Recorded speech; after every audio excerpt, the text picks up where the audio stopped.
Happy New Year, everybody. Welcome to 2024, a year where Arsenal are currently unbeaten, and it has been a year since we lost a game. This is the ArsenalVision Post-Match Podcast. My name is Elliot Smith, Block Man, Gunner. Yeah, I went for the obvious joke.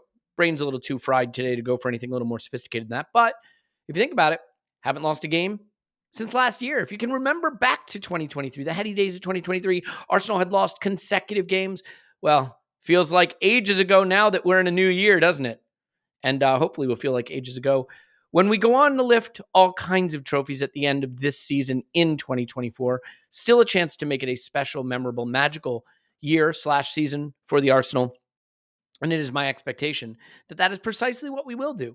But I can understand people not feeling great today. You asked for a few questions. We'll try to weave those into the podcast. And it is always a delicate balance to react to losses, to react to down periods in the season, and try to zoom out enough to have perspective, but also not hand wave the issues. And I think there are plenty of issues that may be, I would say, more stubborn problems for our season, while also recognizing that had we beaten Fulham, we would currently be top as we wait for the Liverpool game to kick off. So a bit of a difficult one to parse, but I've got the perfect people to parse it with me.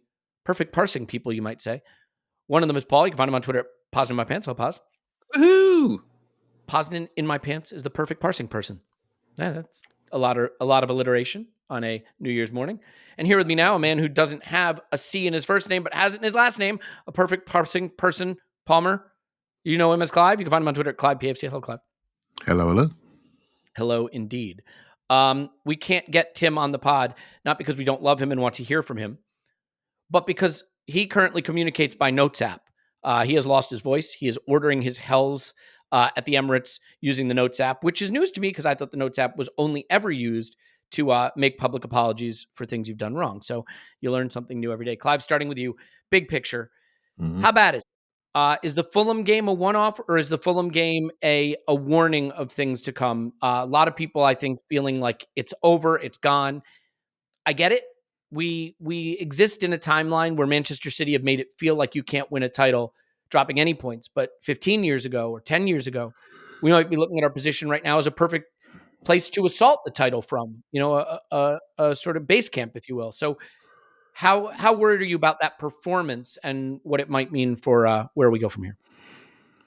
I can't say if it's a one-off, but I can say it's a one-off based on how bad we were. For me, I do think, when we played Newcastle, I thought we were fine, a bit controversial. When we lost at Villa, well, we were better than Villa. They were hanging on for 80 minutes. West Ham, well, statistical numbers are the best since I had an Afro type a long time ago, you know what I mean? Unbelievable sort of numbers. And then you come to Fulham. And against Fulham, we didn't play well. We didn't play well anywhere. We didn't play well at the back, didn't play well in midfield, didn't play well up front. And it was a strange game to do an IR on because, man, you could go literally anywhere you wanted to go. You could rip any player you wanted to rip. You could, in any part of the pitch, you can rip players who are not here because we haven't bought them. You could then remind yourselves of players who didn't play and how they always get better when you lose like that. We did not play well, not only in any department, but in any phase of the game, which is basically in possession, out of possession, and transition.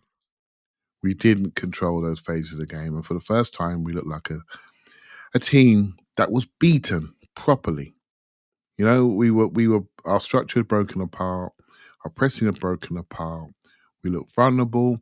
And some of our very best, league best players that would get in any league team of the year just looked pretty average. And when you start to see that, you got to take a deep breath.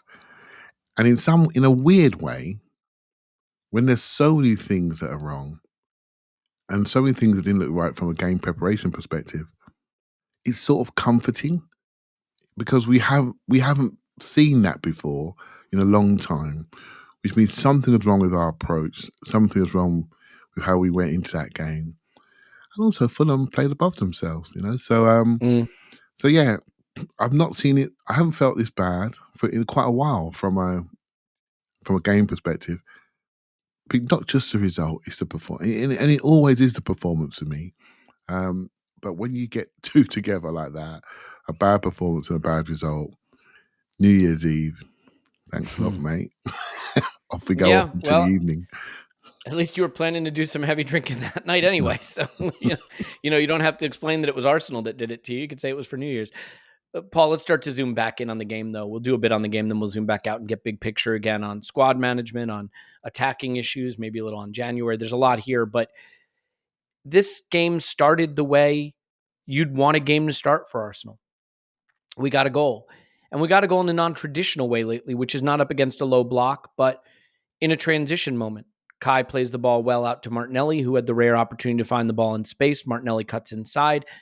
He gets a good shot off. Saka doesn't make the best contact, but he's arriving in the right place so that it doesn't really matter, and we get a goal. And it's interesting because in that moment, I thought, if this is how this game's going to go and Fulham's going to come at us and we're already with a 1-0 lead, we'll really be able to play in a way that we don't often get to, in space. That should help Martinelli. That should help Saka. That should help even Eddie Nketiah, who, while I'm not sure I liked the decision to drop Jesus for Eddie, I think Eddie can play well when there's big spaces to run into. And it didn't play out that way. So I wonder what you think about, the way we got that goal and why we weren't able to do more against Fulham in the period following that goal, given that they were coming at us and they were, I think more of a protagonist in the game than we're used to seeing from our opposition. Yeah, I've no idea, but I'm sure I'll evolve opinions as we go along. Look, what I noticed about the goal, well, there's two things that come to mind on it. It was a glorious 4 minutes, and I think we should revel in those 4 minutes. But it starts from Raya with the quick distribution through Havertz, Martinelli. Martinelli is finally 1v1 versus his fullback, which he hasn't been. It feels like an age since he's got that. Certainly didn't get that against West Ham. I think in part it's because the distribution came so quickly from the back. I don't think it was genius by Raya, but it was quick, it was good. I think it's part of the logic of why we're looking to make a goalkeeper switch there while we're scratching our head looking for logic, that ability to play more from the back and to stretch out an opponent. Now, it didn't transpire across the rest of the game that we managed to stretch them out and create space, but it certainly was the quintessential goal for why you want Havertz in your midfield. The legs to stretch the pitch, the quick ball out to Martinelli, get him 1v1, something we haven't seen very much recently. And maybe one of my frustrations, especially against Liverpool and to a little bit against West Ham, but maybe that's just reverse narrative, is that we haven't, against Liverpool, we didn't play out from the back at all. Now, I wouldn't rip into the Liverpool performance or the West Ham performance based on the fact that I've just seen the Fulham performance. But I had thought we were going to do more of that play from the back than we have seen. There are certainly plenty of teams who play more from the back than we do, but it's interesting that that's not, it wouldn't be the characteristic you see when you watch Arsenal, but it might be something you assume we do more than we actually do. That was a moment in the game where we stretched them out, and the rest of the game, the performance was like, so I think we're a bit hypocritical really when we're talking about this performance, because which one of us, when making love at some stage in the past, hasn't put in a performance like that? And it was just, you've done it. You don't know why. Mean where there's a good 4 minutes and then a lot of recriminations and crying and regret afterwards? I guess it does sound vaguely familiar. You start with enthusiasm, but you're just not feeling it. And I'm gonna play the role of executive producer here and stop you there and move on. Yes, I will move on from there. But there is something about an Arsenal, about anything performance, but I think in particular about positional play. If you play at 95%, which we did across the board, it's like people will say you didn't show up and it was terrible, and why didn't they care, and this, that, and the other. I don't know who those people are. But everybody being a bit off it, I don't care what team it is. We played against teams where they play fairly well, but they're just not really there.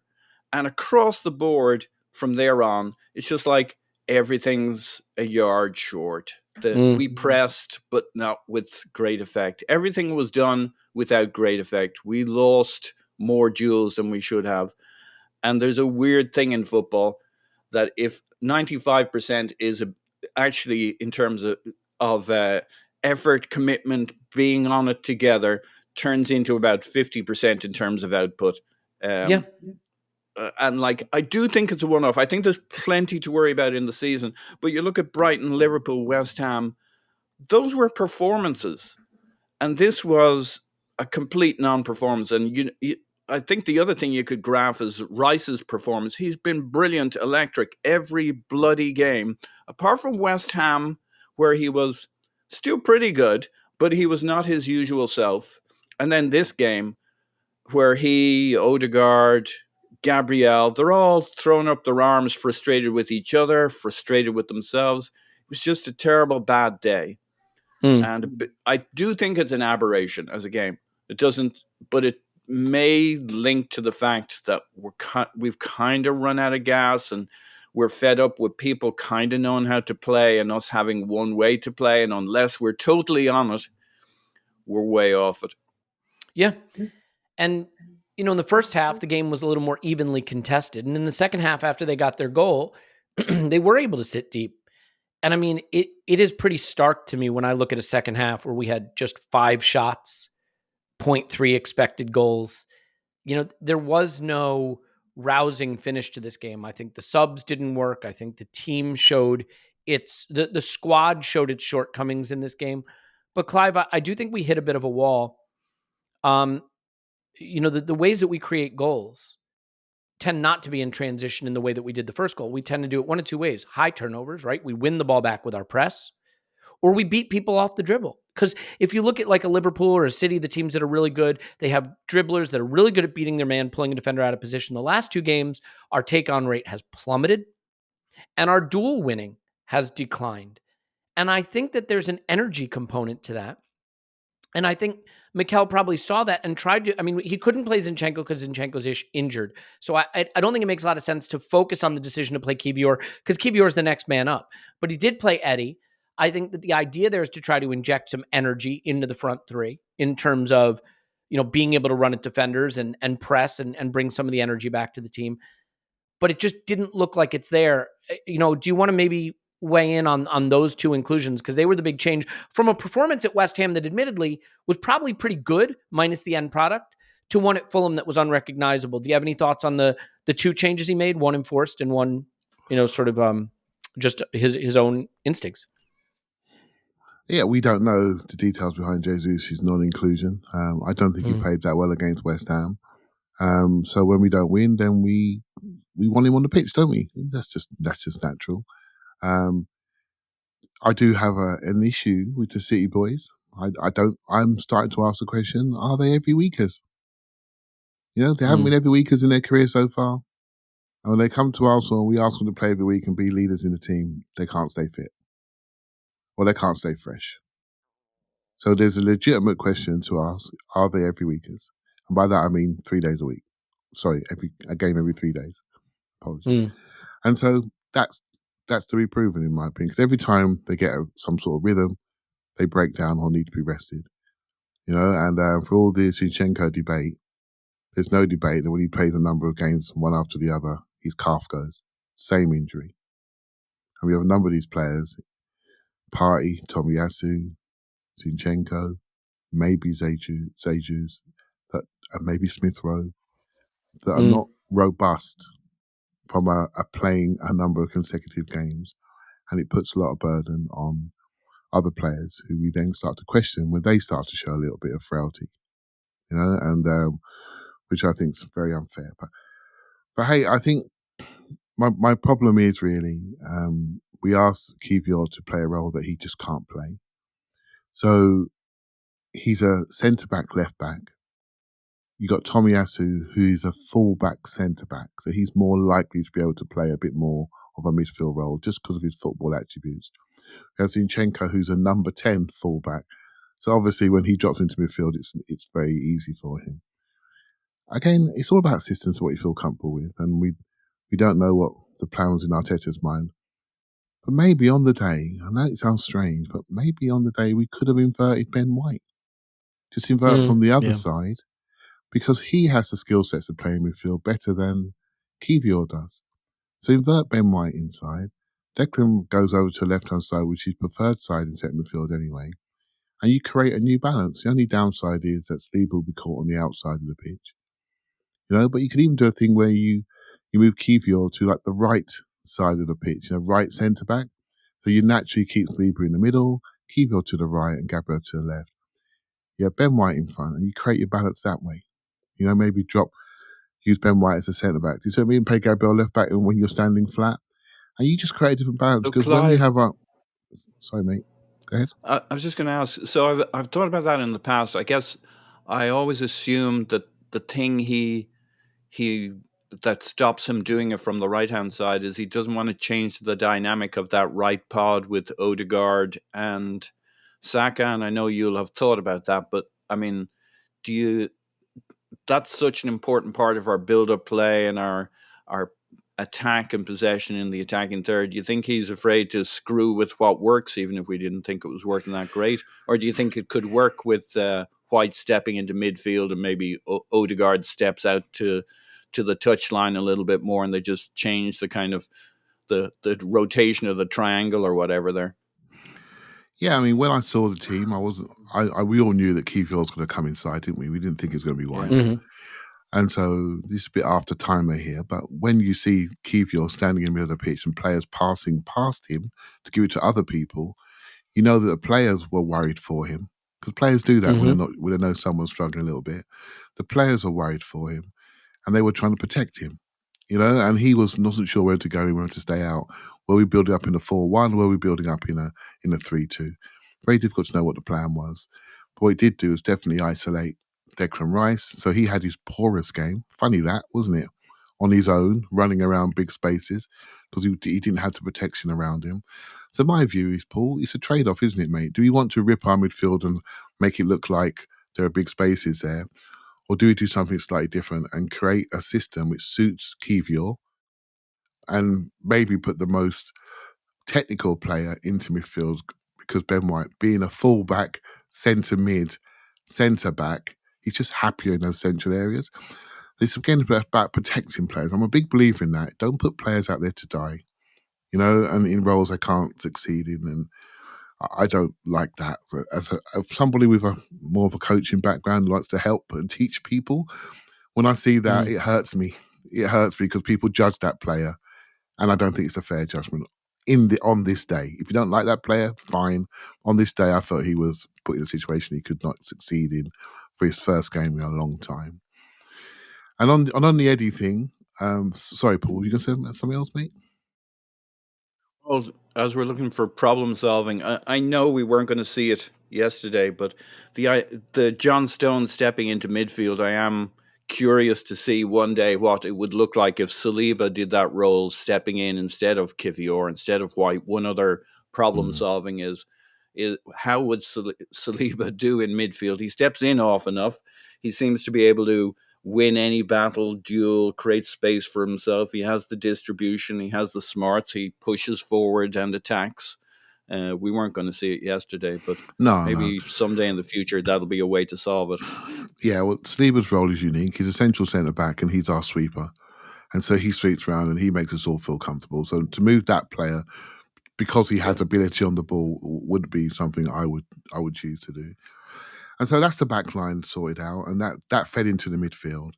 And then you have the front line, you have Eddie at centre forward. And I stood there against West Ham second half. I wanted him on that pitch because I recognised we needed a centre forward. We were in their box. We'd already got the territory we needed. So why not get somebody? We don't want him to connect or facilitate. We want you to be in the box. So I was calling for Eddie big time, particularly when Havertz was on the pitch. And so I saw him start, given some of the things I saw with Jesus, his focus in the game against West Ham and his propensity to want to be in essential spaces where we need him to be, and he was everywhere else but. I felt much more comfortable once Eddie had come on. I was not surprised to see Eddie start this game at all. But a game where Fulham played different to West Ham, I felt their line was slightly higher. I felt they sort of lower mid-blocked us, if you see what I mean. They didn't go into their box very, very quickly because we scored first and they didn't retreat. And so we needed facilitation in centre forward. We needed connectivity because we weren't close to their box. We didn't need the skill sets which Eddie prides himself on, which is, selfishness between the sticks. We didn't need that. We needed somebody to help us connect and keep going. So again, back to Elliot's point, on this day, we needed more of Jesus' skill sets in this game for the way it turned out, the way Fulham played us. Against West Ham, we were all pining for Havertz in that back post, weren't we, because of where they played. But you have to remember, teams only do that. They're not good. If Havertz would have played, I wonder if West Ham would have played higher. Do you see what I mean? Teams don't give you what you want. They take away what you're good at. And they moved their lineup, made Eddie. We missed Eddie out, or when he did get the ball, he couldn't control it, but he wasn't the only one. And we lack connectivity in the front end of the pitch, and so it's a tough one to take, mate. Honestly, lads, I could rip through every single player. We haven't been this bad for a long time. We have to take it on the chin big time and just say, we were not good. We were not good. We didn't show any of the urgency and oomph and edge that we need to show to win a game of football. That's the truth. Yeah, we just didn't have it. We did not have it. It looked like a game that we needed that early lead, and then we needed to consolidate and get to the end of the game, because it's our second game in 2 days. It's the end of the holiday period. You're only going to have so much left in the tank. We already play a very short rotation of players. We don't use the squad very much. Everybody's dealing with fatigue at this time, but because of the way we use our squad, fatigue was going to be an issue. And so, when you get a lead, you have to consolidate. I've seen a lot of people, by the way, say, oh, for their first goal, we don't score goals like that. Well, first of all, we don't find ourselves running into space like that. But what I thought was interesting is it's a left-footed cross from the left wing, and we never invert or we never swap our wide forwards. So we have two inverted wingers. Saka's never crossing from the byline with his left, and Martinelli's never crossing from the byline with his right. Right? They always have to cut inside for the in-swinger, or if they are cutting it back or crossing it with their weaker foot, it's not as good a delivery. So I still think there's opportunities for us to try switching sides with the wingers from time to time. I don't understand why we never do that, but we don't. The interesting thing though, Paul, is like football's a weird sport because there's a world where you win games. This is why I think it's so dumb when people say the hallmark of a good team is they win games when they're not good. Because the hallmark of a good team is you play well every game. But Gabriel Martinelli, everybody said, oh, we were too slow, we were too turgid. Gabriel Martinelli has a chance from the center of the box that just slides wide of the post. And if you watch that play back, it is brilliant. 1, 2, 3, 4, first time passing, tic-tac-toe, right to Martinelli. It's an excellent... Saka to Rice to Martinelli, right? Yep, Saka to Rice to Martinelli. Actually, Saka to Rice to Odegaard to Martinelli, I think. Yeah. It's a beautiful bit of interchanging, of combination football. And last season he scores it, and this season he doesn't. And then Bukayo Saka has a chance 4 yards out, 5 yards out, to either blast it in on the volley, or I think the better option is just take it down with a nice cushion touch and pass it into the far post. And he doesn't. That's what I would have done. That's what I would have done as well. I mean, I would have biked it, like, or scorpioned it just so I could have a little bit more, of the video going around the internet. I would have done the hardest thing possible in my world. But my point is simply that, if you look at last season and this season, our forwards simply aren't finishing their chances. Our forwards aren't taking their chances, not finishing their chances. I know early in the season, we weren't creating the volume of chances. And in this game, we didn't. But this is a classic example of we played poorly, but we could have gotten away with it. But we just don't finish. We're not executing in front of goal. And that Saka moment felt particularly important to me because it's right after they scored to go 2-1. You get back to 2-2 there, and it doesn't feel so desperate. Against West Ham, we played a lot of the game trying to score 2 goals at once. And the end of the Fulham game, I think what it reminded me of almost was the Brighton game at home at the end of last season. Tired players, down a goal, knowing a draw is not good enough, and really not believing they've got 2 goals in them. And I mean, when you look at it, it's kind of unforgivable. But from the time Reed scores the goal to make it 2-1, Saka has the immediate chance right after, 4 minutes later. So from the 59th to the 63rd minute. After that, we had 3 shots the remainder of the game to Fulham's 5. So we went, almost a half hour, needing 2 goals, getting 3 shots worth a grand total of like 0.1 expected goals. We didn't have it. And the Saka moment and the Martinelli moment, but the Saka one in particular felt really big to me, Paul. And I'm wondering, like, analysis is great, tactical now. Oh, this guy could invert and this guy could cut in and this guy could do this and we could do that and everybody could do all this chess piece stuff and we could be the greatest team ever. But so much of football is still the good players doing the good thing in the critical moment. So what's your thought on, Saka fluffing that chance, Martinelli's going wide of the post, the fact that right now one of the biggest issues we have is simply no one in our front three is executing at the level they did last season when we historically overperformed the chances we created. We're not doing that this season. Yeah, we definitely seem. I think if you took this period in particular, we're playing better football. Ignore this game, please.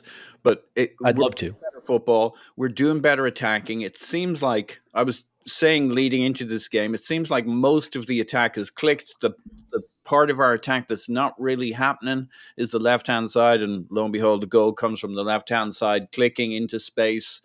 Havertz to Martinelli, 1v1. Really nice curler to the right-hand post that Saka swoops in to pick up.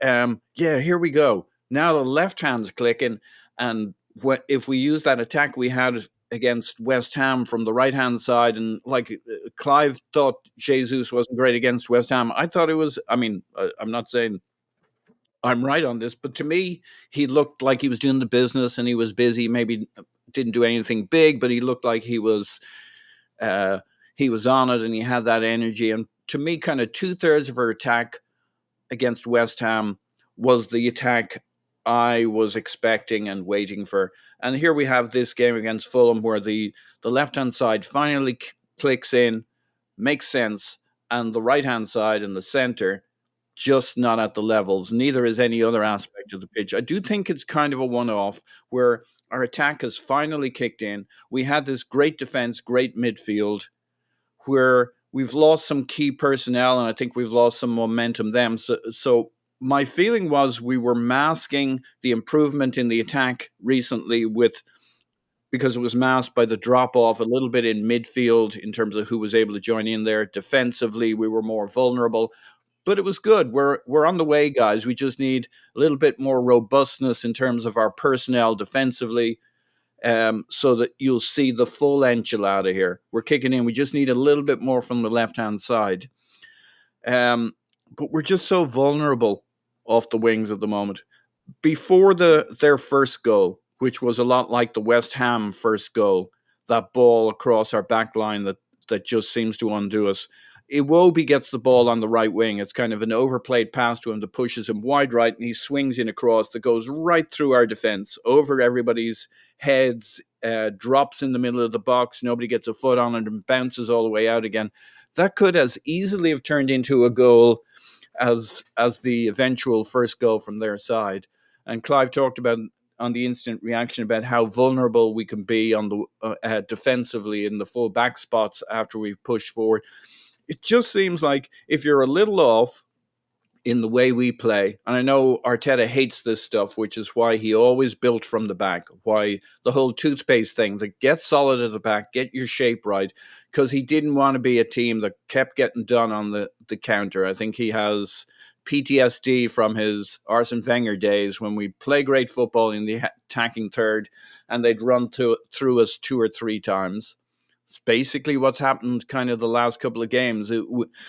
They'd run through us, they'd get a goal, they get a stupid bloody set-piece goal against us. It feels very Arsene Wenger era. I think he's going to be gutted about that. He's going to really deeply bother him, and that is not the football he wants to be playing. He hates the insecurity of getting done at the back and getting done off set pieces.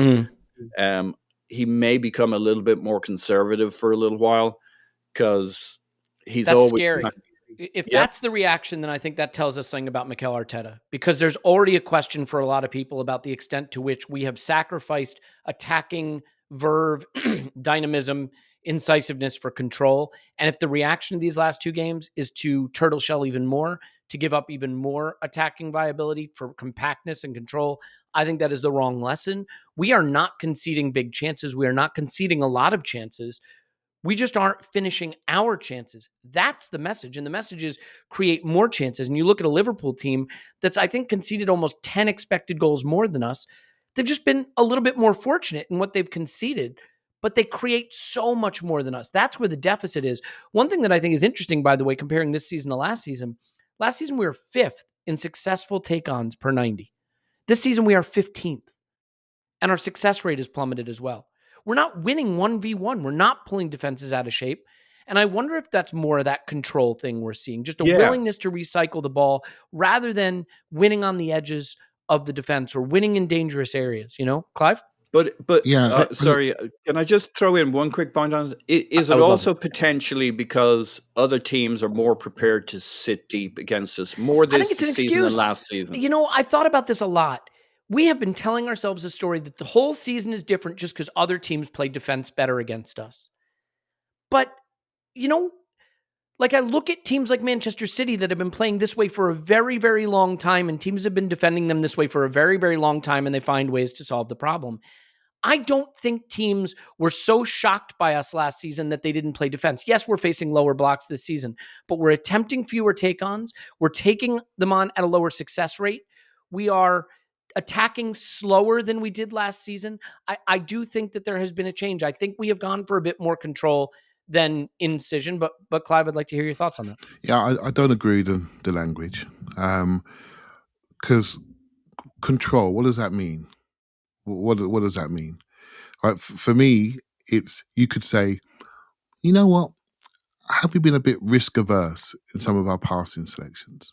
Right. So on some days, I think having a slow build up, like against Man City, I thought was genius. First time we beat them, we didn't attack until we were in shape. When you're playing teams not so good and there's a pass to make it. Again, I don't get very angry on here very often. I thought the Aston Villa game was a classic example of a team that was there to be killed, and we didn't kill them. Oh yeah, for sure. We turned away from passes, make it. And so risk averse is a word I would use that I'm more comfortable with. We need to be comfortable giving the ball away. Do you see what I mean by that? Yeah. Because I think we're quite good at winning it back. And when we win it back in an uncontrolled situation, then we got a greater chance to see the wide men that we love in a broken play that we love to see. Don't be afraid to give the ball away. I'm really glad we're controlling games, but I'd like us to see a little bit, be less risk averse when we're going forward. And I don't mind the ball in the other team's hands if we're going to be a team that works off the ball really, really well, because everyone knows that out of possession we are very, very good. So I want Liverpool, where Liverpool are better or different, shall we say? Because I don't think they're better. We showed that at Anfield, right? So, but where they are better or different is they give the ball away. They give it away to get it back. And I'd like to see us just really take away the fear. Don't mind if you give it away. Focus on your reaction. And we're really good at reacting to turnovers in possession. So what we have now is really nice movements that allow teams to rest, get into shape, and get their blocks set for the next moment when it gets to our stars, who we then know what's going to happen. So we need to create a little bit more distraction. I need help. You guys are good with words. Jeopardy? Jeopardy any good? Yeah. No, I think we're saying the same thing. Yeah. Yes, I think we're all saying the same thing, actually, just using slightly different language to describe it. But that's how I joined it. I said, I don't agree. When people say, it's control. No, let's get specific. We are quite risk averse when it comes to our passing. Let's get specific. We are smart guys, right? We are better. We need to be much more incisive and don't be fearful of being incisive in possession. So this is really interesting because when I think about last season, I can remember our preseason preview prediction pod. And if you remember, guys, we were just starting to see this new evolution of Arsenal. We looked really good in preseason last season. You remember how good we looked? And we were like, wow, if this is real, we're going to be very good. But when we did our predictions, one of the things I said is I think we'll concede a lot of goals because I think we'll get hit on the counter a lot. I don't know if our press will always win. And at the end of last season, we did sort of crumble a bit. A lot of that is losing Saliba, in my view, and then losing Partey, and then losing fullback. So I get it, but hear me out. I'm going somewhere with it, I promise. I think what Mikel understands is where we set our line and where we play. If we lose the ball in central spaces, we are very vulnerable. Very vulnerable. Losing the ball in wide spaces, we can push up against the touchline, we can counter press, we can win the ball back. But when we lose it in central spaces, and I remember Saka would carry it into the middle last season, or Martinelli would carry it into the middle. And if we lost it in those spaces, that's when we got hurt. I really think we are attacking into central areas less, playing dangerous, risky passes into the center spaces less. And we are more willing to go into the wide space in the first phase of our attack and live there and then go around the horseshoe to the other wide space. Now, when we get it right, like we did for that Martinelli chance I described, it looks really good. But we have kind of decided to go from a one-touch, quick-firing attack based on risky central passes to a team that wants to in-swing crosses to the back post. And like, I get it. Or, but also I do think, is that because why do you think our take-ons are down? Elliot? What was that? We've had 2 of our 3 midfielders change, right? Significant spinal players and who are ball progression experts. May not be so good at possession, but ball progression experts.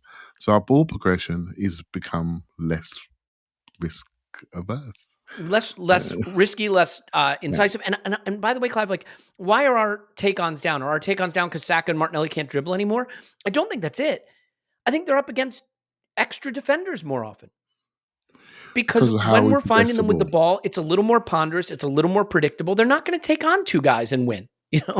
We've reconstructed our midfield. Sorry to jump in a lot here, Paul. But yeah, please do.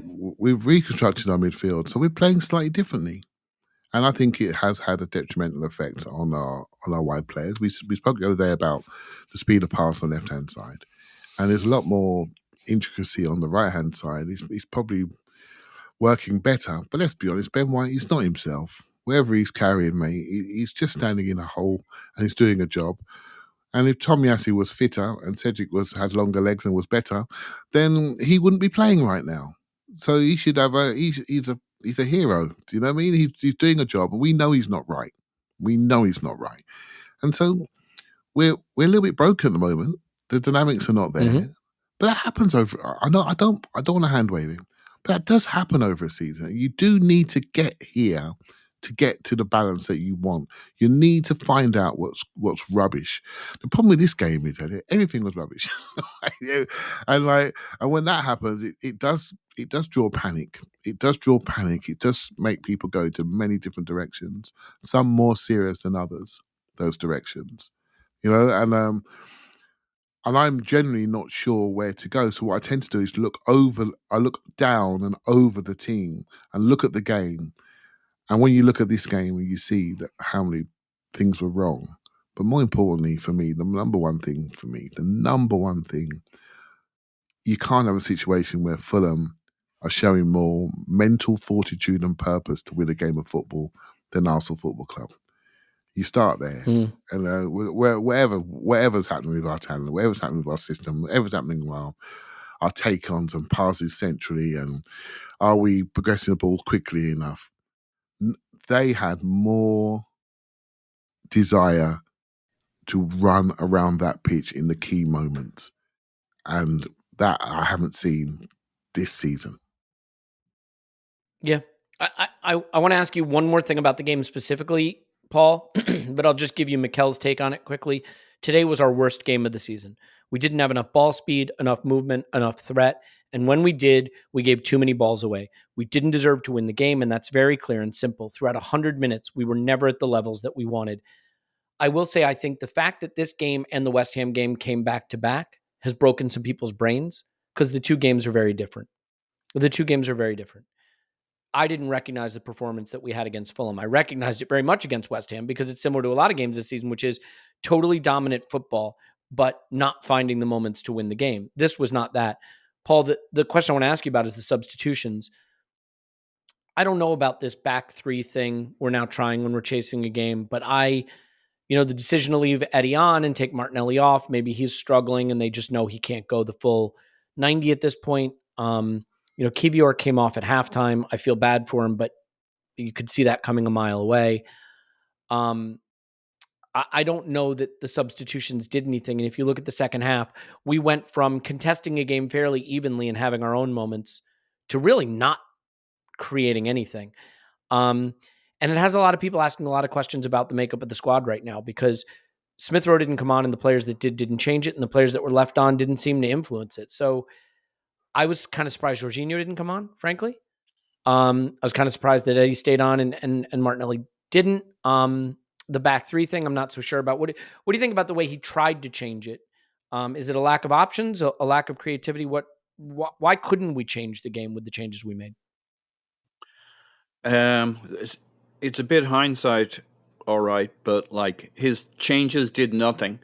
I just don't get the logic of taking Martinelli off. I think he was probably our most dangerous attacker for the period he was on. He created the goal. He had other good attacking moments. He even if he's struggling a little bit, and I don't think in particular he was struggling more than anybody in this game. I don't know why you'd take him off, but okay. So you want to get Trossard, you want to get Havertz on there for a while. You got Nelson. The weird thing about Nelson is that he doesn't seem to have trusted him for most of this year. And yet he's the guy who gets the vote. The one thing that cheered me up against West Ham was Smith Rowe got on, so that was good. A little vote of confidence. It was more than a couple of minutes. I don't know what he had, maybe 15, 20 minutes against West Ham, but he actually gave him probably more like 15 minutes. He gave him a good run, and he did 2-3 things that caught the eye. And I'm like, oh yeah, he's going to make sense here. I think all right, it's projecting. It's the opposite of hindsight. It's projection. I absolutely think that was the more obvious switch here to get him on the pitch. I do understand. The only reason you play Eddie in this game instead of Jesus, and I hear what you're saying in terms of freshening up Jesus, but Eddie's never going to have more zip than even a slightly tired Jesus. So I could imagine they're protecting Jesus, but I don't think they did it to give us more energy. They just needed to protect Jesus. And I guess it just seemed very basic. It was like, throw on all the attackers. Okay, Nelson instead of Smith Rowe. We'll keep Eddie. We'll keep we'll put on Jesus. We'll have more attackers. We'll throw on Trossard. But it lacked craft. And I think you're absolutely right. The one I would have put on here was Jorginho. He has 2 or 3 passes that he will slip in these kind of, people think of him as a side-to-side tappy kind of, but he's the guy who will see that gap and hit it first time. The guy who'll kind of no look over his shoulder, over the back of the defense to shake things up. When you become so predictable, the one thing Jorginho will do in the last 15 minutes, he'll keep looking for that ball that undoes them. The risky ball that Clive's saying, play that pass. And we may think of him as a very safe, tippy-tappy player. That's kind of for the 50, 60, 70 minutes. But in that period of a game where you need somebody to do something, to put in a pass that nobody else has thought about first time, Jorginho is your man. So I guess he's coming back from injury. He wasn't quite fit. I think it's one of those things that Mikel probably has a reason why. If we were sitting with him and said, why didn't you do this and why didn't you do that? He'd be able to say, well, you don't know about this and you don't know that this is going on in the background and you don't know that that's going on in the background. Because didn't love the subs, certainly didn't love the impact. That's the 2020 aspect of it. And I don't know why you wouldn't have given Smith Rowe the run instead of Nelson and why you wouldn't have got Jorginho on there. And if you had to lose Eddie, I don't know what it felt like you were going to lose in this game. If you had to get him on instead of to get Jorginho on the pitch. The White versus Tomiyasu on the right-hand side, don't really get that either, apart from maybe White's just injured. I mean, Ben White's very good at putting in a cross. and he's a good attacker. He's a better attacker than Tomiyasu. So I think there's a lot of things going on in the background we don't know. And we just ran out of gas and people have niggles. I think unless you have the whole picture. But if you just take it footballistically, those subs did nothing clearly. And I didn't understand two or three of them. You'd absolutely want Jorginho on the pitch at that point. Yeah. And it frees up Rice to be more of a left 8 or a kind of a force pushing into midfield. And it creates some risk, okay, but we were 2 goals down at that point. Roll the dice. Yeah, look, I think that there's a big question about the squad right now to be asked, and we're going to ask it in a moment. I think there's a big question about squad building and about how we use the squad. And I think most of us probably were discussing this even coming out of the summer. But because we're coming off such a good season, I think there was some patience. I do think that it's fair to question some things. And there are some questions we're going to get to. We're going to get to a few listener questions in a moment that touch on this. Because I think at this moment, we all love our 1 through 11, and I'm not sure we feel very good about anything beyond that. And by the way, I do think it is interesting, right? In NFL football, there's a saying, on a team that's not winning, the backup quarterback is the most popular guy in town. And I do think we've been doing a little bit of that. Smith Rowe will save us. Oh, it's too bad we don't have Timber. He'd save us. You know, I mean, we are pouring our wishes into players that we've seen very little of. But I think it's interesting. Zinchenko didn't play at Luton. What everyone say, it was probably a Zinchenko game, wasn't it? Zinchenko doesn't play in this game. Our ball progression wasn't very good. Rice looked a little isolated, didn't he? Like, you know, we want to move away from some of these players, but we haven't put ourselves in a position to be able to. And I think, you know, we need to accept that when we start to ask these questions and presume that guys we've seen very, very little of are the answer to all our hopes and prayers.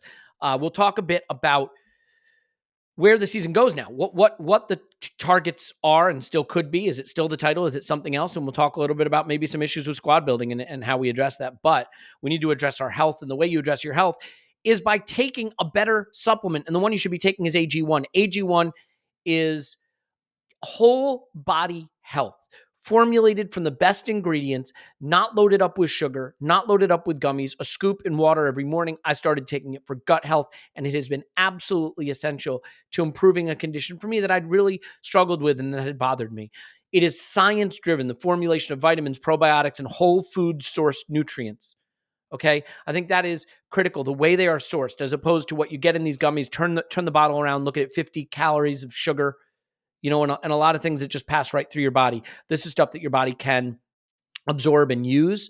Since I've been drinking AG1, I also noticed a spike in energy, which helped me get off coffee, which I think I was drinking too much of and was making me feel not so great as the day went on. 75 high-quality vitamins, nutrients, whole food source, superfoods, adaptogens, probiotics.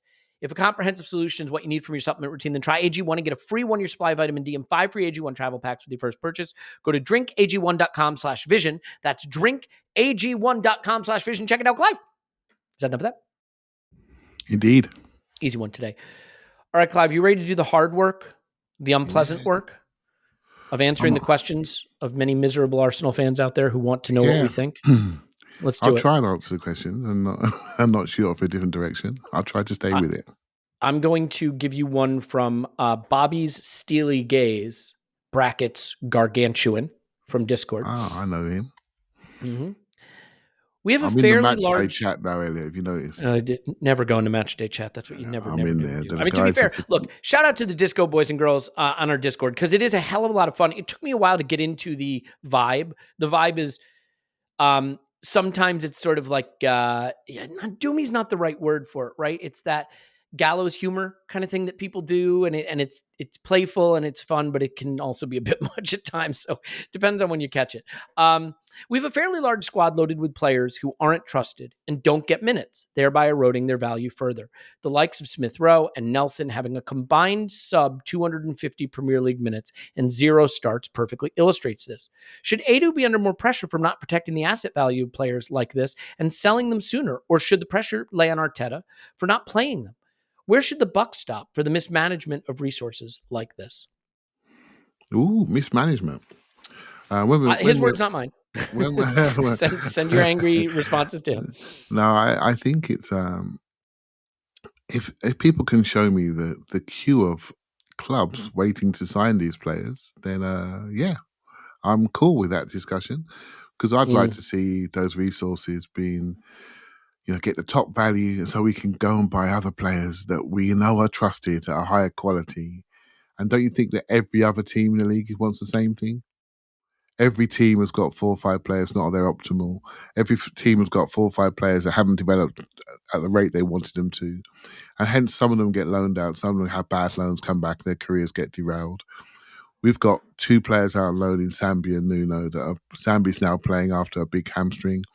Nuno hasn't made the last few squads, but I think he's back in squad favour, shall we say. We got another player out on loan, a couple of players in Brooks, Norton, Cuffy and Ty Bettina that are developing. Then we have the Haylanders that are a couple of years older. And we have debates about them all the time. There's money involved in them, good money, shall we say, for financial fair play if they were to move on. And there are rumours about Eddie, there are rumours about Smith Rowe that are starting to develop for the first time, rumours about Nelson. And all these players are contracted and their value is secure. It's just about the market opportunities. When we lose a game, we tend to look for inefficiencies and redundancy in the squad. And that's natural. That's not a critique of the person who asked the question. It's just natural. We all do it. I do it. And we all want it to be absolutely efficient and optimal and the wages to be right and everybody at the top of their game. So when we have a bad day with the first 11, we can stick on somebody that's really on it. The truth is, it doesn't always work like that. And Kivio's a great example of somebody that hasn't had the minutes, come on in an unfamiliar position and bombed out in 45 minutes. So it's a tough one. Again, of all the Haylanders, Nelson and Eddie, I think I've seen it. I think I've seen the show. With Smith Rowe, I don't think I've seen the show. I don't think I have. I think there's something there. So I'm left loath to do something there. But I'm also not one of those people that thinks he should be starting every single game because based on what evidence. I think he has to earn it like everybody else does, and by producing. So yeah, that's where I'm there. I want the same as everybody else. Efficient squad, well managed. What I can say a difference is no one's walking out for free anymore.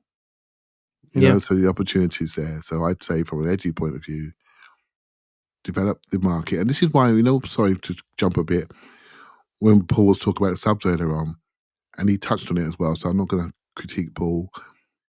It's very difficult to know where people are, health and fitness-wise, but also when you're coming up to January, there's more to this than meets the eye. Someone may be wrapped in cotton wool for a sale or exactly that. And a bit of shop window against West Ham, and suddenly we don't know what's around the corner. I think it'd be easy to answer that question in 3 weeks' time, after the 20th of January, particularly when we are back. We'll know something about our squad by then, I feel. Yeah, Paul, I want to stay on this, not so much in terms of the resource management aspect of it, but the prioritization standpoint. I think you can look at how Mikel's built his squad, and it's pretty clear what he prioritized. And through that prioritization, he was able to make us into a very good, very reliable team fairly quickly. Some would say it wasn't quickly. They would look at Spurs and where they are right now and say, Ange has them firing in one season, and look at what Emery's done with Villa. Well, let's see where they finish. But neither of those teams to me seem poised to go challenge for a title. Those teams seem poised to maybe be on the edge of a top 4 challenge. Challenging for a title requires, I think, different construction, different components. But who are the attackers he's bought?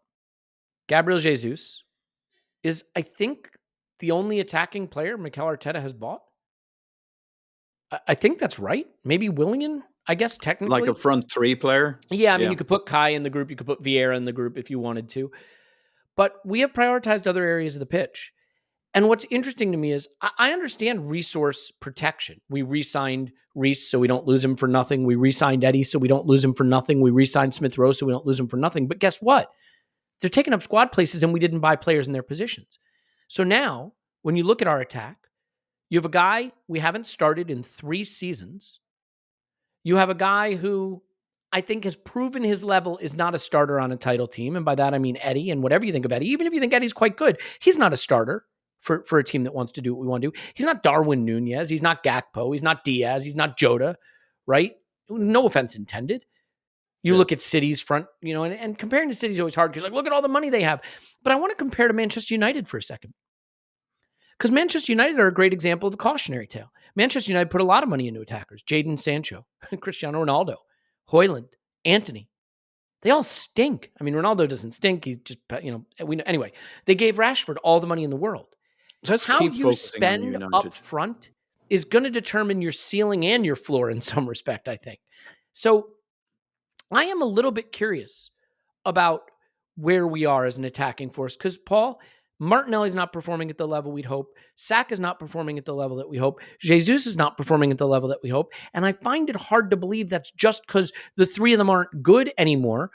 But I think that the construction of the squad has put so much pressure on them to play every game at an elite level. And there's no one else that can come on and hit stride. I mean, Trossard was a bit of that last season. I think he's fallen away a little. So I'll ask you what ATL Gunner asked at ATL Leon Gunner. Am I the only one who just this week started to question whether our wide forwards might be as good as we maybe hoped they would be? Fortunately, I've always thought both players had higher ceilings in more central roles.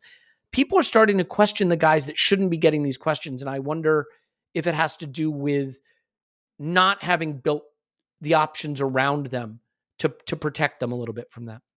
Yeah, I think it's options. I mean, you mentioned it. The one other attacker we did buy was Trossard. He was going for Mudryk, and they went big on him. So he reckoned, and it wasn't the first attacker he's looked for but didn't get. I guess there was Vlahovic and Mudryk were bullets dodged, though, so that's not really a huge help to the argument. Yeah, you don't know how they would have worked out in your team, right? Rafinha was another one we went big on. So he's wanted. Clive doesn't agree with that, but he's wanted an attacker. We didn't go big on Rafinha. I don't want you to go down that path, Paul.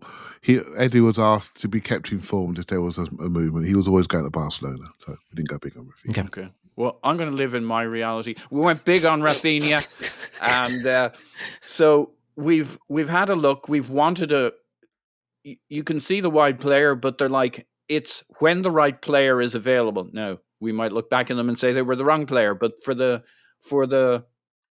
our sporting director and coach and manager, it was when they saw the right player, they went for them and they were willing to spend big money.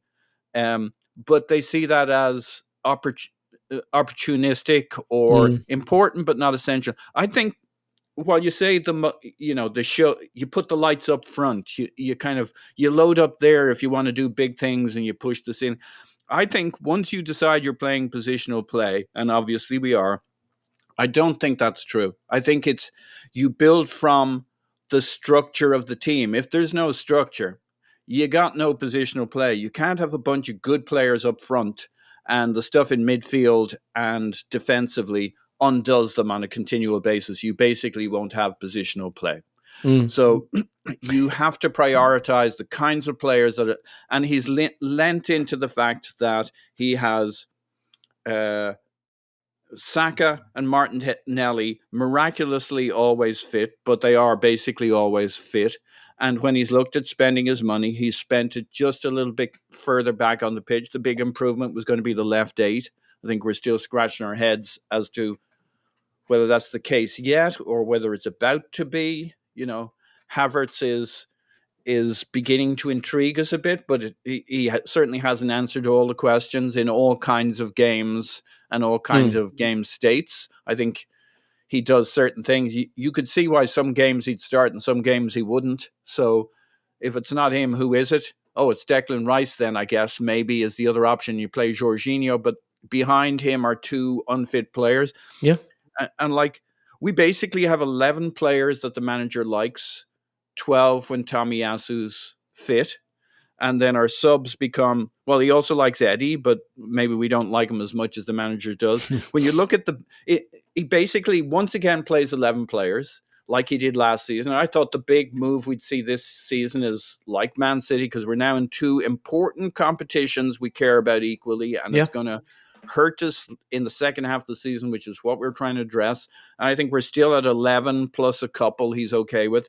A whole bunch of players who are either predictably injured or not used. I mean, you can count up 6-7 players who there's money in that we don't really use or take advantage of. Ramsdale, Smith Rowe, Partey, Vieira, Timber, tragic. Nelson. There's money in quite a few of those players, and other players there's opportunity lost and wages lost. There's a lot of players that don't convince us or don't really play very much for us. Yeah, well, this is where I think, I just want to say this quickly. I'll do this quickly as I can. It's the opportunity cost thing. We've talked about this on the pod before. I can understand you saying you have to sign Reece Nelson because you don't want to lose him for free. You have to sign Eddie because you don't want to lose him for free. You have to sign Smith Rowe because you don't want to lose him for free. But there is a flaw in that logic that doesn't get discussed. By having to sign them, you also have to use them because now they're in your squad. If you let them go for free, you know what it forces you to do? Replace them. If you sign them, you know what it forces you to do? Use them. And we don't use them, or we don't want to use them. We don't think Eddie's at the level. The manager won't start Reece Nelson. Emil Smith Rowe doesn't stay fit. We have when he is fit, resources. He doesn't get played. Yeah, so you could say, oh, well, look, we protected their transfer value. Great. What is that giving us on the pitch? Nothing. It's giving us nothing on the pitch. So while I completely understand protecting their transfer value, we haven't converted it into value. And you know what? We could have sold them sooner, but we didn't. We could have sold Eddie when there was an offer 2 summers ago, and we could have sold Nelson for something, and we could have sold Smith Rowe for something. There were big offers for Smith Rowe. No one wanted to let him leave, and I get it.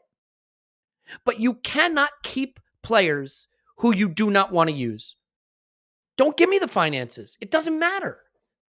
Because ultimately, if you won't use them on the pitch, you're re-signing them is worthless. And by the way, re-signing Eddie to $100,000 a week, who's buying him now? So you've protected the value. Congrats. You're paying him $400,000 a month. What is that? $5-ish million, £5-ish million a year. Maybe you get a £10 million bid.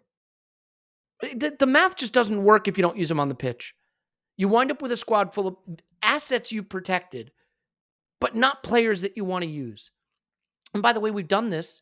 And I think, Clive, there's an issue, around where we put the money, where we prioritize the spending we have made. So Khalil Kieran's at Lord K. Alil on Twitter, butchered that, said, is it time to accept that giving up dynamism for greater control has been a bad thing? Let's shunt that to the one side because we already asked that. Is it time to accept maybe the near 100 million committed to Kai and Raya could have been used better / more towards our greater needs in attack? Do you think where the spend has happened has been the best way to add what's needed for this title challenge, and where we're headed? Yeah, I think I don't think I've ever looked at Arsenal and thought we had the right squad. Throughout my entire life, we've been 1 or 2 short, right? Yeah. So, and I think we're 1 or 2 short. I'd like to see another forward, and I'd like to see another number 8, shall we say? And then I think we'll be happy. That's probably based on the fact that we've got injuries. If those injured players were fit, I wouldn't be saying that. I'd probably only be saying, you know what, we could probably do with a different type of striker if everyone was fit. That's what I'd probably be saying if I'm being truthful. On the Havertz thing, I like that player, and I think Paul's absolutely right. I don't think he suits every day, but I like that player. I think he has a lot of unique skill sets. On the Raya thing, you guys know me well enough, but we haven't committed anything this year. We committed £3 million. So, but if you want to talk about the Raya thing and the dynamics of the squad, and has there been a big enough improvement there? I think that's an open question. I think he's doing nothing wrong, but I don't think Ramsdale's doing anything wrong. And I don't see enough of the principles, which I know Raya has much better footballing principles than Ramsdale does. I don't see enough of a gap to justify the fact that it feels to me that our goalkeeper doesn't make enough saves. That's not good analysis, but that's what it feels like to me. you know. And so yeah, you could question that one if you could, but I also think I can see what the manager's trying to do there by adding different skill sets that we didn't have last year. And evolution is a big thing I always talk about. And when we try to change something and it doesn't work, the first thing we do is we stick our necks in our shells and say, why don't we get Xhaka back? Why don't we do this? Why don't we do what we did last year? Well, I guarantee you what we did last year wouldn't work this year. And that's just the nature of the game. I do think there are some things that we are missing at the moment. Particularly after a game we played really, really poorly. Particularly from a team dynamic point of view. And I'm not someone who looks a lot in the attack area, but I do think we can be a bit more dynamic in our movement and spring. But we didn't feel it yesterday. We didn't feel it against Fulham. So it wasn't there. It was there against West Ham. So, yeah, the Raya thing is one I really like this manager, as you know. I love what I've learned through him or how he's developed our footballing style and changed our culture. And I know what he's trying to do by raising the standards of every single position. But that one is the one I look and think, was that really worth it? Was that really worth it? But as I say, Clive, £3 million it's clearly is not going to change the world. Not going to change the world. It's clearly a mistake made either way you look at it. Even if you think Raya is an improvement, it means we have a £30 million keeper sitting on the bench that we went out of our way to go and get, and doesn't get played in any competitions. It's not like we use him in Europe, and we just don't use him, and he's sitting there. And there's 30 million, and we could use 30 million on another player. So there's no way of slicing the Raya thing without saying, well, we screwed up either this season or previous seasons in having, like, every club is going to have a couple of these.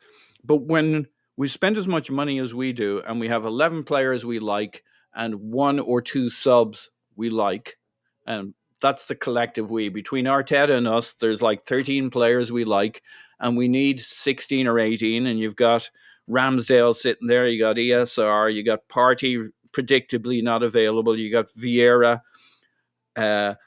unconvincing when he's on for many, injured too often. There's always going to be some injury luck. You got Eddie, who gets played a lot, but hasn't convinced anybody bar the manager.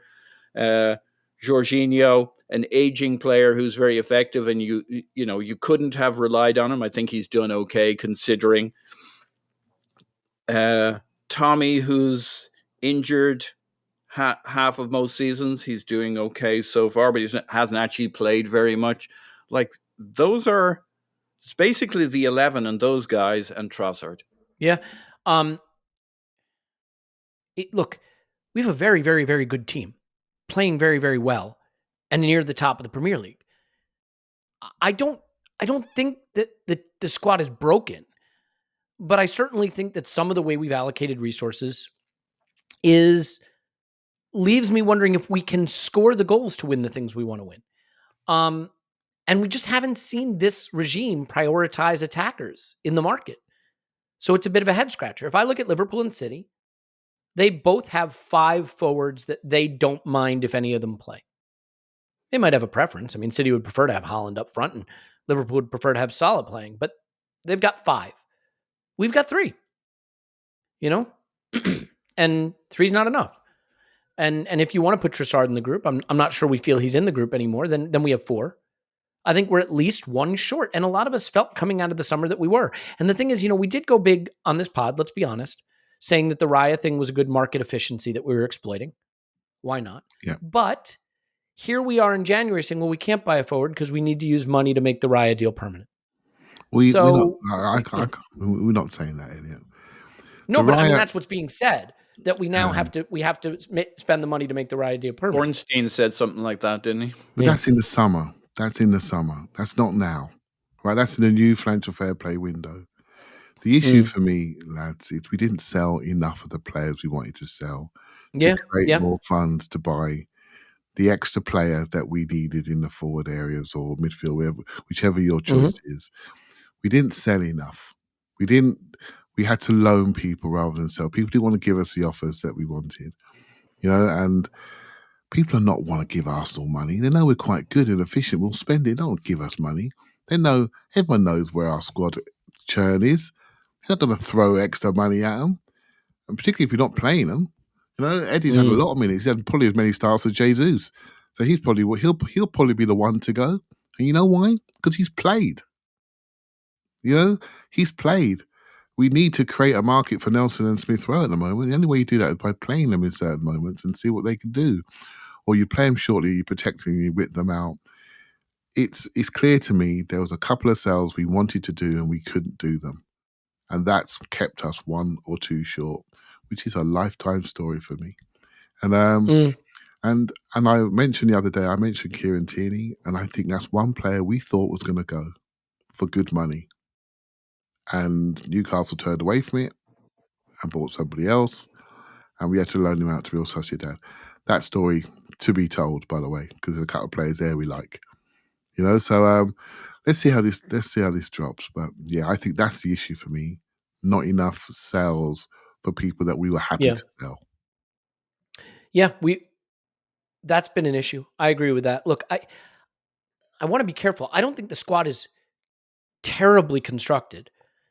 It's weird, right? The players we've bought to be starters, essentially, have mostly worked, right? Gabriel and White, and we think Timber will be good, and Zinchenko has been good, and Declan Rice, obviously, and Gabriel Jesus, has been very good, whether he's the absolute elite striker we need. I think where we've gotten things wrong, unfortunately, is at the margins, the Sambis and the Vieiras, right? Some of those guys, it hasn't worked the way we hoped it would. But every team gets things wrong. I don't think Liverpool fans love Dominic Soboslai. I don't think that, the Chelsea are feeling very good about many of the purchases they made that they're now turning around and willing to get rid of. And it's some of the biggest spending too. Caicedo and Fernandez and Højlund and Anthony. And you just see the deals are hard. They don't always work out. We wanted Mudryk. He doesn't look very good to me. I know a lot of people still think he could be good for us, but he doesn't look very good. So this stuff isn't easy. And I think with the big spending we've done, we've mostly hit the nail on the head. But one question about Kai has come up that I think is a really fair question that I don't totally understand. I'll start with you on this one, Paul, quickly. From Toshido, Toshids, let me get this right. Toshidiso.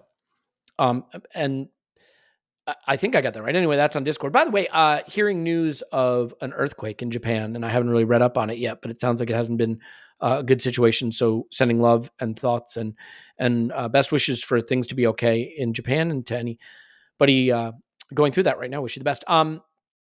Paul, he says, or she says, why do you think Mikel is so reluctant to use Kai up top instead of Eddie? This could also help get some rotation out wide with Jesus playing out wide. This has been by far the biggest surprise to me of the Kai Havertz acquisition, because I thought he might be an excellent 8, and there have been times when he's looked like a pretty good 8. But I also thought it adds a lot of optionality to us in the front line, because what did we just say? We only have 3 forwards we trust. But if you can play Kai at 9, you can then play Jesus instead of Saka, or Jesus instead of Martinelli, or you can play Trossard and Jesus and give Martinelli and Saka both the day off. You can have Rice and Jorginho in midfield, or Partey if he's back, right? So you could go Jorginho, Rice, Odegaard, Kai, Trossard, and Jesus. And Saka and Martinelli are both getting the day off, and you feel okay about that group, or some combination of that. His willingness to go with Eddie over Kai, I don't want to make this a kick Eddie situation, but it is surprising to me, because while I don't think Havertz is an elite 9 by any stretch of the imagination, he has played there, and I think he's an option, but we have not seen it basically, I think, since the Community Shield. Did he rotate into that position at the end of the City game? Maybe, I think that's right, the League one, but that's about it. Any thoughts on why that hasn't been an option for us more often? Yeah, I think there's more to it than I'm about to say, but I think there's a really logical reason why I would have been okay with it so far. To begin with, Havertz kind of sucked for a while, and his confidence was on the floor.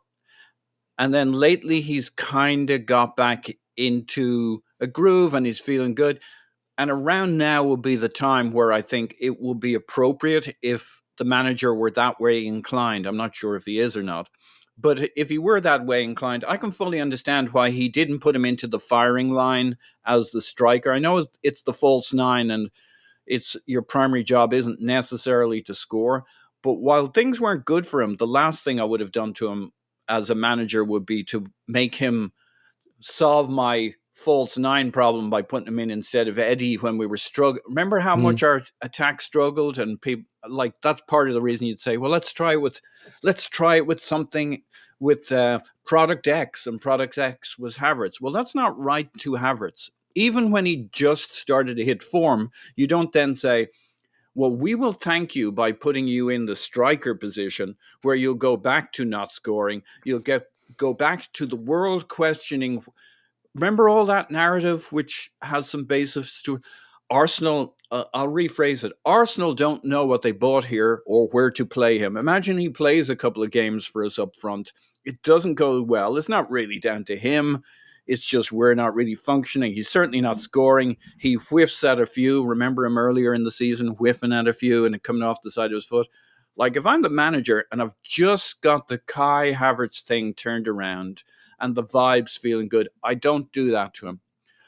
Now, I've got another half the season to come, so now's when I start to dabble with him as the false nine instead of Eddie. I don't think that's going to happen for some reason, because I think he likes Eddie for reasons even I can't understand to a level that just don't make sense to me. And I'm I do actually think Eddie's pretty good. He just doesn't particularly suit our season, our way of playing. I think he does the things Jesus does, but a lot less energetically, and that's not a minor thing given how we play. I mean, just the pop with Jesus is phenomenal. I think Havertz gives you a lot of that. Like, if we could all get over the let's not judge him on end product as a false nine. As a manager, I'd have started playing him a couple of games ago instead of Eddie. I'd certainly have played him in this game instead of Eddie. But that would have assumed that Jorginho is fit and that Rice can play as the left eight. I think that's a perfectly logical way to play that I would prefer over our current way of playing with Eddie. But I can understand from a personnel management standpoint, given he's like a filly who's skittish, basically, Havertz. You don't want to spook him.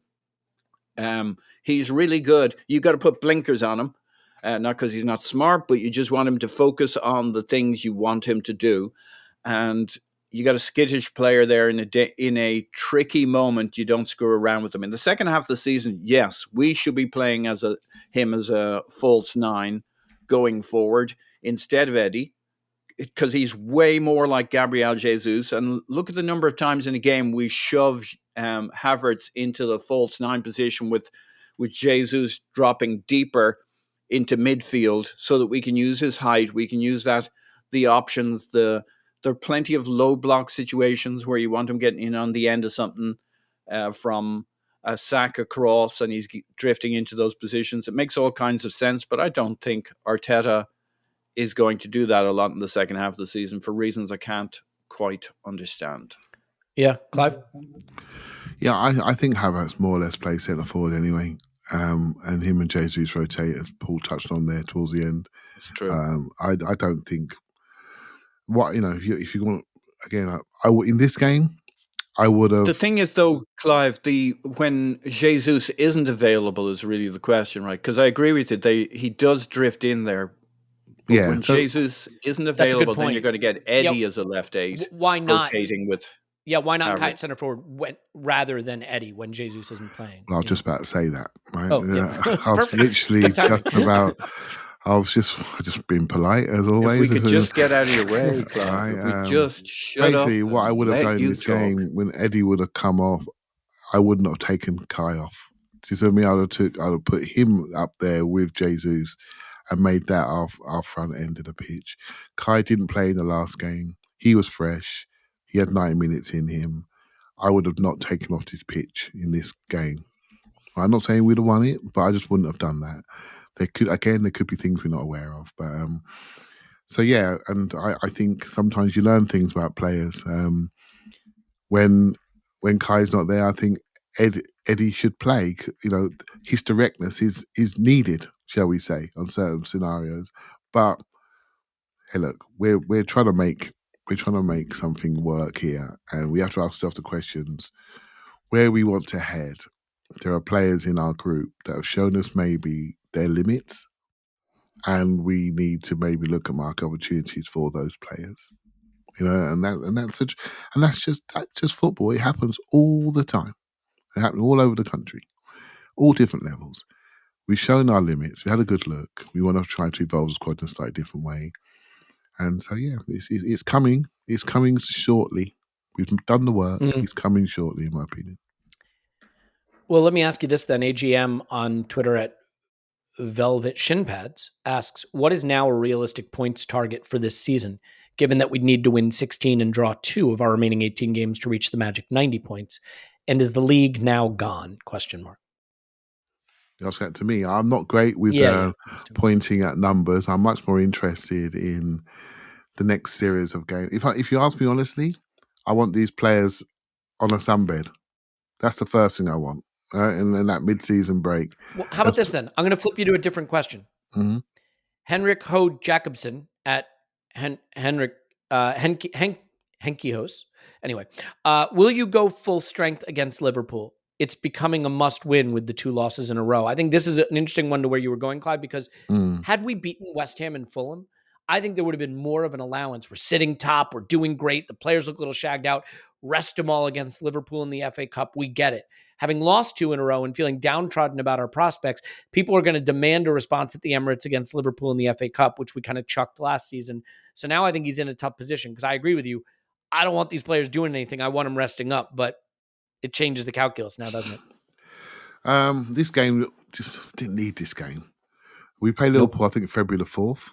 So they're going to get a look at us in our environment for the game that really matters, I think, in the league. So we're playing quite quickly in the league. We're lucky we didn't play them in the League Cup. Can you imagine it? We'd have played them literally 4 times. It's ridiculous in a short space of time. That drains you. And I think the Liverpool game has drained us already. The big Anfield night has took something from us. And so I'm torn on this. I'm also torn on what's better for us and what's better for Liverpool. Do we want Liverpool getting the extra games? Do Liverpool want to be out of it because they see a chance to win the league? With the Europa League not being so taxing, they see a real chance to win the league. I'm not sure the approach of both managers. Now, now I wake myself up a little bit and think if I'm Arteta, a home game in front of the fans, he's got to go for it, hasn't he? Knowing he hasn't got to play for 2 weeks, he's got to put out a strong team and go for it. But I wonder if Klopp lost it, would he be bothered? And if Arteta lost it, how bothered would he be? Probably more bothered with a home game. But I do think there are opportunities ahead. But right now, they don't feel that big when you just lost 2 on the spin. Right? But a couple of weeks ago, we were feeling very good about ourselves. So it's a tough one, right? It's a tough one. But I suppose he's going to go for it, Elliot, just because of the gap. But if we knock Liverpool out, I wonder if they'll be smiling to themselves a little bit as we load up the games. I mean, they've got, two legs of a semifinal in the League Cup in January also, don't they? That's a good point. That's coming soon. That's a good point. Yeah. They're playing Fulham, actually, aren't they? I think they're playing Fulham. So it's like 2 League Cup ties and an FA Cup tie in January. I think it's an interesting one because I think we will see a very heavily rotated Liverpool at the Emirates. Both to keep something in reserve for the league fixture and because they just have too many fixtures they have to concentrate on in January. They won't have Mohamed Salah either way, and they may not have Mohamed Salah for the league fixture. Yeah. He will certainly be coming back pretty tired, I would imagine. It's a really interesting one. So I think for me, where I stand on this.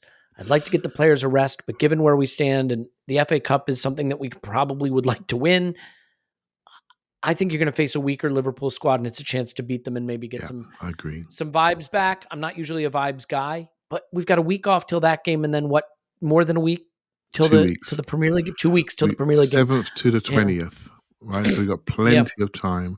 You know what, Elliot? One game in 20 days. Listen to you talk. The vibes of a win. We could all do that right now, couldn't we? I don't care where it comes. I'd say it like this, right? fans and players aren't that dissimilar in the sense that I saw a lot of really downtrodden players at the end of that game. And I'm sure there's a lot of self-questioning going on. It wouldn't hurt to beat Liverpool, knock them out of the FA Cup, and then have 2 weeks to live on that memory before diving back into the league and having to face them again.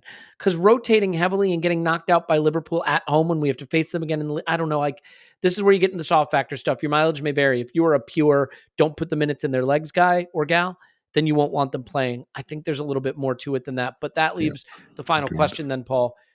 And it's the question I think most people are going to be thinking about right now. And it's the one that I think is massively overstated. Guys, we got questions about whether Mikel Arteta should be sacked at the end of this season, depending on this, depending on that. And that to me just feels so outside the bounds of something that needs to be discussed. And I just think you have to stop from it. Not because managers shouldn't be held to any standard whatsoever, and not because he's done everything perfectly. But we are a team that is in our second consecutive season of challenging for a title. We cruised through a Champions League group. Our underlying metrics tell us that we play good football. We do play good football. And by the way, we were able to recruit a player like Declan Rice because of the reputation and part of our manager. And all you have to do is look at clubs like Chelsea and United. Outside of City and Liverpool, who have Klopp and Pep, everybody else has been, reaching around in the dark for a flashlight, a ray of hope at manager. So I think there, for the grace of God, go we to some extent. So, Paul, I'll ask it again. What is now a realistic points target for this season, and is the league now gone? Look, calls for sacking the manager at the end of the season. I think we should sack him now. I'm not going to get outmaneuvered one more time. I'm not going to be the last one to see the obvious writing on the wall. I'm going early. You're going to get ahead of it. You're going to get out in front. Get out in front of it. Do you think the Villa manager could do a job for us? I think he's shown himself in the Premier League. He's shown how you can take a team to another level. It does show you how stupid this stuff is, though, right? Because Forrest sacked a popular guy, and the new guy comes in who's been bad somewhere else, and he looks good, and everybody thought Gary O'Neill was good, and he leaves Bournemouth, and Bournemouth looked great with Iraola. Is that his name? Yeah. I think that's his name. And, Unai couldn't do it for us, and look what he's doing for Villa. This manager lark is a little weird, and maybe it is actually about just having really good players, but, your mileage may vary. So, come on, where are we going to finish? What's our points total going to be, and where are we going to finish? Look, I don't think the points are going to be all that this year. I think we're probably going to be low 80s. But has the league gone? I mean, Jesus, we're 2 points behind. Okay, they have a game in hand. So we could be somewhere between 3 and 5 points behind Liverpool. No, the league has not gone. Anything can happen. You put a run of, in any weekend, you can have a 3-point shift. We play Liverpool one more time at home. There's your 3 points back. There's your momentum back. Absolutely not has the league gone. It's kind of about what we do. Like the first half of the season will not be the same as the second half of the season. It might be worse. It might be about the same, but it might be better. And if you look at last season, the first half of the season was electric and the second half of the season was good till we tailed off. The second half will not be the same for any one of the 3 or so contenders for the title. So it's absolutely not gone. Ridiculous talk. Now, I have concerns. It might be gone in the sense that if we don't have the gas and playing with 11, 12 players you trust, and this year 2 big competitions you care about in March and April, maybe you can project into the future and say, we don't have the gas as it stands unless, I don't know how we do it if we're only going to use 12 players we trust. I can't see how we're going to compete against a team who uses 16, 17, 18 players they trust and the manager likes. So that would be my cause for concern. You can't do it with 12 players you trust. I mean, I have a hard time arguing that point, right? I mean, given everything we want to compete for, I would love to see us get a forward, a really good forward in January. I don't know that that's possible. When people come back to me, by the way, and said, "Oh, have you rethought your idea? Don't buy backups. You always said don't buy backups. Now we wish we had backups." No, I haven't changed my thought at all. The problem is we have backups.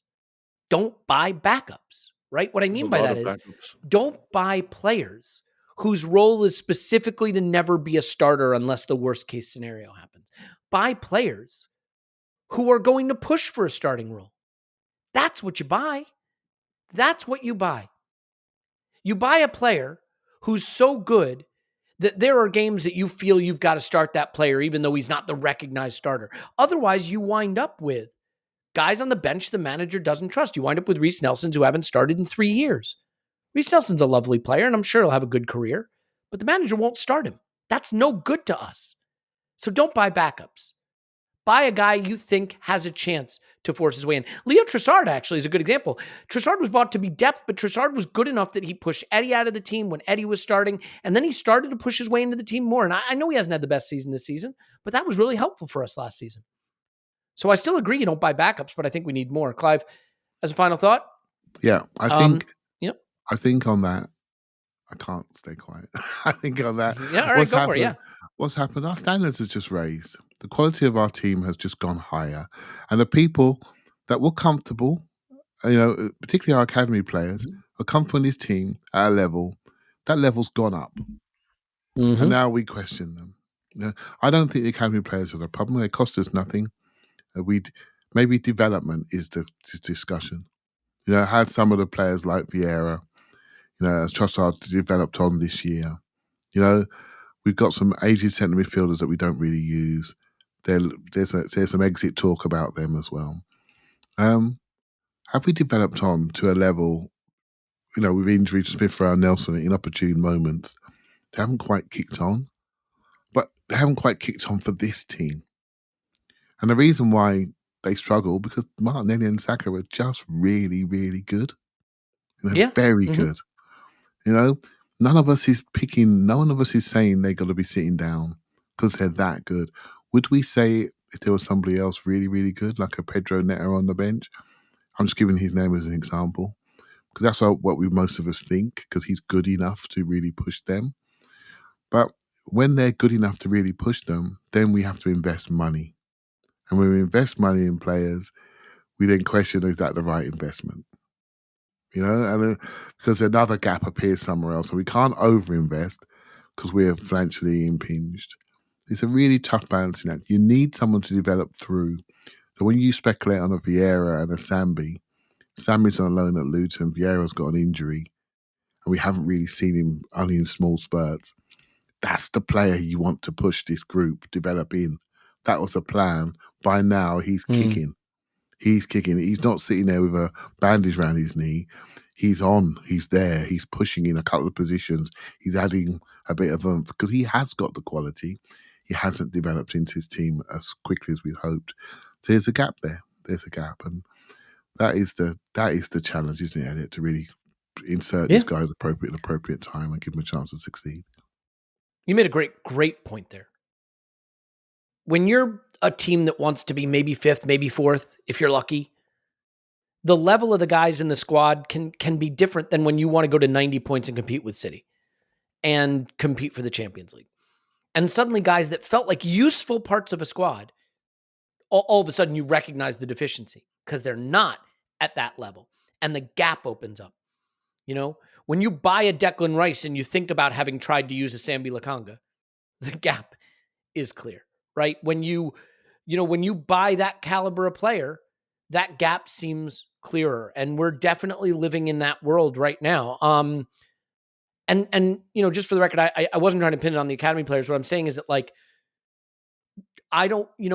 I would bet Liverpool fans outside of Salah basically don't care if it's Diaz or Jota or Nunez or Gakpo. And City fans, aside from Haaland, basically don't care if it's Alvarez or Foden or Grealish or Doku, or, they probably want it to be Doku, but you get my point. We don't have that interchangeability. We'd all want Saka, Martinelli, and Jesus, but we don't have another guy that when he comes on, Trossard was kind of there last season, right? If Martinelli didn't play, but Trossard did, we were like, okay. But this season, it feels like it's those three or we're our heads in our hands. And so what I mean by don't buy backups is try to get a guy that when he's on the bench, that's fine. But when he's not on the bench, you're excited to see him get a start. You think he's going to hold the level. I think we're a bit short there. I think we can, by the way, I'm going to go on record. I think we're going to run the league close. I still believe if you rule out the Fulham game, take the Fulham game out, and everybody has a game like that. I know it's annoying to hear it, but City dropped points to Lampard's Everton last season in their treble-winning season. Liverpool failed to win at Luton. Like, I know it's frustrating, and 2 in a row is no good, and we're not where we should be right now. We have dropped points to Fulham twice, to West Ham, plus lost to them in the Cup. It's not good enough. I acknowledge it. But we beat Manchester City. We took points at Anfield. You know, I mean, there are things to still feel really good about this season. And if things break our way, we could be 2 points off the top. Today, we'll be 5 points off the top. We're not out of it. If you drop the Fulham game out of the mix, we have played football that I think is as good as anyone else in the league. I believe that. And the underlying metrics tell you that if you're a data person. So I think we will run the league close. I think this league gets decided by things we forget. If Rodri misses 10 games, City won't win the league. If Salah comes back from the African Cup of Nations broken, Liverpool won't win the league. A lot of it winds up being stuff that isn't in your control. So maybe those things break our way this season. And maybe the winter break means that our players come back looking a little refreshed and start taking their chances. Because this Fulham game, if that Martinelli shot doesn't squeeze just past the post and Saka blasts it in from close range, no, we didn't play well, but we're going hallmark of a champion. Played poorly and won. So we just need some of the things that haven't broken our way to break our way. And I still think we can be very good. And I still think we'll go deep in Europe is also my opinion. So we'll see what happens. We can definitely leave it there. Happy New Year, everybody. Clive's on Twitter. Clive PFC. Thanks, Clive. Thank you very much. Paul's on Twitter. Pause my pants. Thanks, Pause. Woohoo! And Happy New Year to everybody. The Notes app screenshot I just got from Tim says Happy New Year and thank you to everybody. So there you go. Squeak. 3 big questions coming up this week on the Patreon, along with a couple other things. And we'll have a lot of fun interviews with different people during the winter break to talk to people about transfers. Of course, we'll have scouting videos, which are popular over there. So we'd love to have you over there. Just happy to have you over here. Either way, hope you're doing well and hope you had a wonderful new year and looking forward to a brilliant 2024, a treble winning 2024 for Arsenal. It is still possible. Keep hope alive. My name's Elliot Smith, Blackman, Twitter, Ink Gunner. We love you and we'll talk to you after Arsenal 10, Liverpool 0.